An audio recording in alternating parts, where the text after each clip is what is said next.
Aquila 2 by Andrew Norriss. Chapter 1. New York was very big. Tom and Jeff had known that before they got there, of course, but even so, when you actually saw it, when you were floating in the air 300 feet above the waters of the Hudson, with the island of Manhattan directly in front of you, every inch of it sprouting buildings of an impossible size, it still took your breath away. For several seconds neither of them spoke. "Well," Jeff was the first to recover his voice, "we did it." He turned to his friend and grinned. "Well, you did." Tom was the one who had done the navigating, and he was, though he did not say so, rather pleased with himself. In the weeks since he and Jeff had first discovered Aquila in a cave back in England, they had flown it over half a dozen countries, but crossing the Atlantic had been different. Flying over land, you had roads and rivers to help guide you to where you wanted to go, but crossing an ocean, there was nothing beneath you but 3,000 miles of water. Tom had worked out how to do it, though. He had found out about lines of longitude and latitude, learned about the minutes, degrees and seconds of coordinates, given the right ones to Aquila, and now, here they were, floating in the air alongside the raised arm of the Statue of Liberty. That was quite big as well. "Have we got time to look around?" asked Jeff. Watch. The flight that afternoon was only supposed to be a test run, and he had promised his mother he'd be home by 4. But it was only 2:30, so they had half an hour in hand. 15 minutes, he said, but after that we need to go straight back, okay? Okay. His hands lightly on the controls, Jeff took them down over Ellis Island and towards the city. If anyone had seen them, they might have been surprised to see an object about the shape and size of a small powerboat floating through the air with no visible means of support. But nobody did see them, of course. Tom had already double-checked that the yellow light that made Aquila invisible was turned on. Across the water and into one of the vast glass and concrete canyons of Manhattan. Flying down a 6-lane thoroughfare, a few metres above the traffic, the buildings rearing up on either side of them looked even bigger. "If you want Central Park," said Tom, looking up from the map he had brought, "it's straight ahead." But New York was far too exciting to steer anywhere in a straight line. Although it was Sunday, the main streets were teeming with people, and Jeff flew them randomly up one road and down another, past theatres and cinemas, past outdoor markets and museums, past shops selling more things than anyone could possibly want, past cafes with tables and chairs set out on the pavement. And then Jeff decided he wanted Tom to take a photo. He always got Tom to take a photo when they went somewhere new to put up on the wall when they got home. "We don't really have time," Tom tried to say, but Jeff was not listening. He had turned Aquila to the right, brought it down to a spot just in front of the pavement, and was already climbing out. The person seemed to notice, an elderly man in a dark suit, and you could see the startled look on his face as from his point of view a boy appeared to step out of thin air and cross the pavement in front of him. But as Jeff took up his position in front of the imposing doorway of a department store, you could see the man deciding he must have imagined it. After all, people don't suddenly appear out of nowhere, and the man shook his head and moved on. Tom could never quite believe it, but that was how it happened every time. He took out his mobile and was so busy taking Jeff's picture that he almost didn't see the taxi until it was too late. The yellow cab was heading straight for him, and as Aquila was invisible, the driver had no idea he was there. It was only at the last second that Tom reached out and banged his thumb onto the up button. Aquila was controlled by 4 buttons, arranged like the petals of a flower between the handlebars that steered it. One sent you up, one down, and the other 2 took you forward and back. The harder you pushed them, the faster you went, and although Tom had his thumb on the button for less than a second, by the time he released it, he was several thousand feet up in the air. It was better than the taxi crashing into him, though. The impact would not have hurt Aquila. You could drive Aquila through a brick wall without scratching it, as Tom had proved on more than one occasion, but the collision would have been disastrous for the taxi and its driver. His heart pounding in his chest, Tom pushed the down button. a little more carefully this time, and gently descended between the vast buildings until he came to a halt a few metres above the ground. That was when he realised as he looked around that there were hardly any people, that there were no shops or cafes, and that the buildings on either side were mostly houses and hotels. He thought he'd gone straight up and then straight back down again, but that was clearly not what had happened. Looking around, he could see he was no longer in the same street. Tom tried not to panic. He began by flying Aquila backwards and forwards in case the place where he had left Jeff was somewhere further up or down the street, but there was no sign of him. Then he tried hopping over the buildings to the streets on either side to see if one of them was familiar, but there was still nothing he could recognise. Then he panicked. He knew what had happened, or thought he did. In the rush to avoid hitting the taxi, he must have touched either the forward or the back button at the same time as the up, or maybe his arm had brushed against the handlebars that swung Aquila's nose to the right or left. It didn't matter. What mattered was that instead of going directly up, Aquila had gone forward or sideways as well, so that when he came down, he had landed in a different street with no idea how far he might have travelled or in which direction. This was not good. It was not good because somewhere in New York his friend Jeff was standing on the pavement waiting for him, and Tom had no idea how to find him. They hadn't bothered to notice which streets they'd been moving along as they cruised round the city.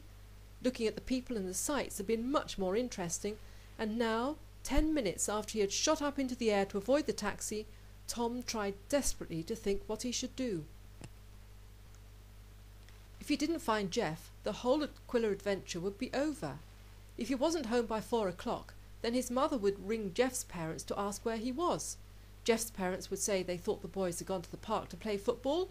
Tom's mother would call the police, and then the truth would come out. From the first day they had found Aquila, before they knew what it was, or even much of what it could do, the boys had known that if they wanted to keep it, they would need to keep their extraordinary discovery a secret. That, they had agreed, would have to be rule number 1. No one else must know about it, because if they did, the one thing you could be sure of was that they would not allow Aquila to stay in the hands of 2 12-year-old boys. He needed to do something, and to do it quickly, Tom thought, but doing things quickly had never been his strong suit. If only New York wasn't so big! If only he had some clue where Jeff was! If only there was someone who could give him directions, and then he remembered that there was one person who might be able to do exactly that. Well, not a person exactly. In front of him in Aquila, along what would be the dashboard if he was sitting in a car, stretched a row of coloured lights. Tom reached forward and pressed a small green light over to the left.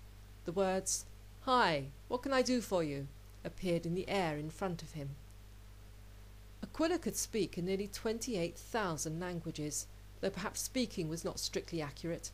Its vocal generator had been destroyed some 6,000 years before, but it could still communicate with words. "I'm looking for Jeff," said Tom, "and I need to get back to where I left him. Do you remember where that was?" "Oh, yes," the words flashed up in the air. "I remember it well." And then above the words there appeared a picture of Jeff standing outside the department store. Tom felt a surge of relief. "And could you take me there?" "I could." There was a pause before Tom remembered that Aquila only actually did anything when you gave it specific instruction. "I want you to take me back there now," he said, "okay?"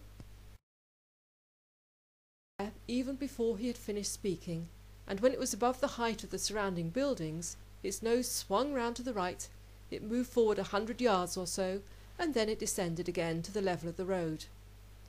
On the pavement in front of him, Tom could see a rather worried-looking Jeff peering anxiously up and down. "Jeff!" Tom hissed, trying to speak so that only his friend would hear. "Straight in front of you!" And he put out the stick. When you're climbing into something invisible, it helps to know where it is, and that was why they had worked out the system with the stick. As soon as Jeff saw it, he walked directly across the pavement, swung himself into Aquila, and pulled the stick in after him. "Where on earth have you been?" he demanded. "I've been standing there for ages. I thought you'd had an accident or something." "I did sort of," Tom said. "Sorry." He moved Aquila quickly upwards, so that another taxi didn't run into the back of him. "I got lost." He reached out and banged the blue button on the far left. It was the one that told Aquila to take them back to Staveley as quickly as possible, and a split second later Aquila shot up into the air, turned east, and headed towards England. On the flight home, Tom explained what had happened: the lurching into the air to avoid the taxi, the finding himself in the wrong street, the panic as he realised he had no idea where Jeff was, and how he had eventually found his way back by asking Aquila. "What we need," said Jeff thoughtfully, when Tom had finished his story, "is for me to get a mobile. That way, if one of us gets lost or anything, he can call the other one and find out where they are." Tom had had a mobile since he was 6, but Jeff's parents had always resisted the idea. They had told him on more than one occasion that if he wanted one, he could save up and buy it himself. Tom agreed that Jeff getting a phone would be an excellent idea. There had been several occasions in the last few weeks when it would have been useful. "But you'd need to get one of the ones that works anywhere in the world," he added. "And I would as well." He paused. "I think they cost a lot more than ordinary phones." 40 minutes later they were still discussing how expensive a mobile that worked in Europe and America as well as England might be, and where they might get the money to buy one, as Aquila began to descend, and soon after parked itself neatly in the room at the top of the old water tower in Staveley. It was 3 minutes to 4, and outside it was raining. "I'll fly you home," said Jeff. "You don't want to walk in that." He took the controls and steered Aquila out of the window over the treetops, and flew them down to the southern end of town where Tom lived. In less than a minute they were hovering outside Tom's house, where there was a large, expensive-looking car parked in the driveway. "Looks like you've got visitors," said Jeff, as he manoeuvred Aquila under the porch so that Tom could climb out without getting wet. "I'll leave you to find out about the phone, shall I? And I'll think how we can get the money." "Okay," Tom agreed, and he waited as Jeff flew off. Although Aquila was invisible, if you looked carefully there was a sort of bubble in the rain that told you where it was. It was an interesting effect. He was reaching into his pocket for his key when the front door opened and his mother appeared. "I thought I heard you," said Mrs. Baxter. "Come along, I want you to—" She stopped, staring at his clothes. "Have you just arrived?" "Yes," said Tom. "Why?" "You're all dry." Mrs. Baxter's face wrinkled in puzzlement. "How did you walk through the rain without getting wet?" "Jeff was with me," said Tom. "He has an umbrella." "Oh." Mrs. Baxter peered at the driving rain and then back at Tom. If she had been in a different mood, she might have asked why even his shoes were completely dry, but at the moment there were more important things on her mind. "Come along," she said. "There's someone I want you to meet." She led the way through the hall to the sitting room, where a cake and some tea things had been set out on the table, and a short, broad-shouldered man in a blue suit was sitting in an armchair. "This is Alan," said Mrs. Baxter. "We were at school together. Alan, this is my son Tom." "Hi, Tom."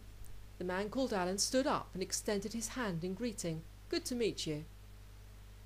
And sometimes that is how the really big adventures in life begin. Not with getting lost in New York, or travelling across the Atlantic at speeds of more than a mile a second, but with a man in a suit standing in your sitting room, holding out his hand and saying, "Hi."